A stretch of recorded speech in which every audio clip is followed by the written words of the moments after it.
With an aim to avert yet another looming United States government shutdown, the U.S. House of Representatives on Tuesday passed a temporary spending bill after getting broad support from the lawmakers in both the parties.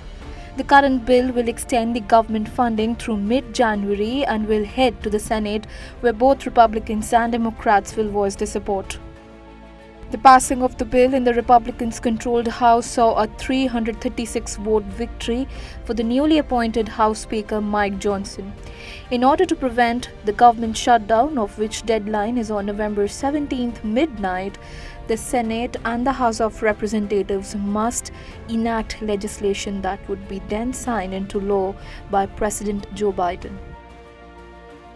Though the current passing of the bill doesn't completely avert the threat of government shutdown, it is a passage towards the direction to avert any event that could possibly leave the government workers without funds around Thanksgiving and Congress not being able to address the Ukraine and Israel wars.